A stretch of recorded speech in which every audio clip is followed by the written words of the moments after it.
Manjummel Malayalam cinema ഇൻഡസ്ട്രിയുടെ scene മാറ്റും.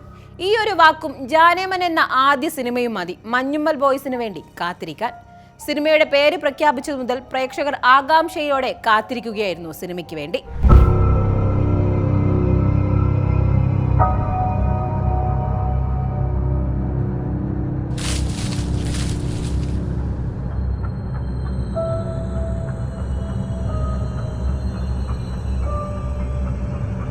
കാത്തിരിപ്പിന് വിരാമമിട്ട് Manjummel boys എത്തുകയാണ്. പ്രേക്ഷകരെ ത്രില്ലടിപ്പിച്ച് ഇപ്പോൾ ചിത്രത്തിന്റെ ട്രെയിലറും എത്തി.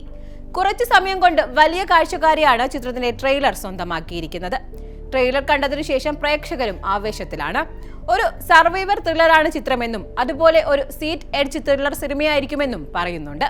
കൊച്ചിയിലെ മഞ്ഞുമലിൽ നിന്നും ഒരു സുഹൃത്ത് സംഘം കൊടൈക്കനാലിലേക്ക് യാത്ര പോകുന്നതും തുടർന്ന് കൂട്ടത്തിലൊരാൾ ഗുണ കേവിൽ അകപ്പെടുകയും അയാളെ രക്ഷിക്കാൻ സുഹൃത്തുക്കൾ നടക്കുന്ന രക്ഷാപ്രവർത്തനങ്ങളുമാണ് സിനിമയുടെ പ്രമേയം. 2006 നടന്ന ഒരു യഥാർത്ഥ സംഭവത്തെ ആസ്പദമാക്കിയാണ് സിനിമ എത്തുന്നത്. വാർത്തകളിൽ നിറഞ്ഞു നിന്ന ഗുണ കേവ്സ്, ഡബിൾ കിച്ചൺ എന്നീ സംഭവങ്ങൾ ചിത്രത്തിന്റെ ട്രെയിലറിൽ വന്നത് പ്രേക്ഷകർക്കിടയിൽ കൂടുതൽ കൗതുകമുണർത്തുന്നുണ്ട്.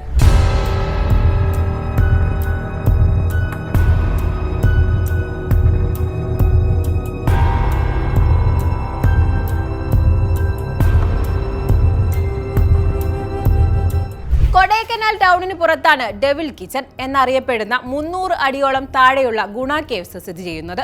ഒരു ടൂറിസ്റ്റ് സംഘത്തിന്റെ അപകടത്തിന് ശേഷം അധികാരികൾ ഗുഹയ്ക്ക് ചുറ്റും സംരക്ഷണ ഭിത്തി കെട്ടി അടയ്ക്കുകയുണ്ടായി. അങ്ങോട്ടേക്ക് പോകാൻ എല്ലാവരും ഭയപ്പെട്ടു. 1992 പുറത്തിറങ്ങിയ കമൽഹാസൻ ചിത്രം ഗുണയിലെ കൺമണി അൻപോട് കാതലൻ എന്ന ഗാനവും സിനിമയുമൊക്കെ പകുതിയിലേറെയും ചിത്രീകരിച്ചിരിക്കുന്നത് ഡബിൾ കിച്ചൺ എന്ന ഗുഹയിലാണ്. ഈ ഗുഹ സിനിമ പുറത്തിറങ്ങിയതിനു ശേഷം ഈ ഗുഹയുടെ പേര് ഗുണ കേവ് എന്നായി അറിയപ്പെട്ടു. ഇമോഷണലി ബിഗ് ആയിരിക്കും ഈ സിനിമ എന്നും സിനിമ കണ്ടിറങ്ങുമ്പോൾ വലിയ ഒരു ഭാരം ഇറക്കി വെച്ചതുപോലെ ഫീൽ ചെയ്യുമെന്നും ചിത്രത്തിന്റെ സംവിധായകൻ ചിദംബരം പറയുന്നുണ്ട്. ജാനേമൻ എന്ന സൂപ്പർ ഹിറ്റ് കോമഡി ചിത്രത്തിനു ശേഷം ചിദംബരം സംവിധാനം ചെയ്യുന്ന ചിത്രമാണ് മഞ്ഞുമൽ ബോയ്സ്. സൗബിൻ ഷാഹിർ, ശ്രീനാഥ് ബാസി, ബാലു വർഗീസ്, ഗണപതി, ലാൽ ജൂനിയർ, സലീംകുമാറിന്റെ മകൻ ചന്തു സലീംകുമാർ, അഭിറാം രാധാകൃഷ്ണൻ, ദീപക് പറമ്പോൾ, ഖാലിദ് റഹ്മാൻ, അരുൺ കുര്യൻ, വിഷ്ണു രഘു തുടങ്ങിയവരാണ് ചിത്രത്തിൽ കേന്ദ്ര കഥാപാത്രങ്ങളായി എത്തുന്നത്. ഈ കഥ സിനിമയാക്കാൻ മുൻപും ശ്രമങ്ങൾ നടന്നിട്ടുണ്ട് എന്നും പറയുന്നുണ്ട്. എന്തായാലും ഫെബ്രുവരിയിലാണ് സിനിമ തിയേറ്ററുകൾ എത്താൻ പോകുന്നത് എന്നാണ് പറയപ്പെടുന്നത്. മഞ്ഞുമൽ ബോയ്സിന്റെ ഈ സർവൈവർ ത്രില്ലറിനായി ഞങ്ങളും കാത്തിരിക്കുന്നു.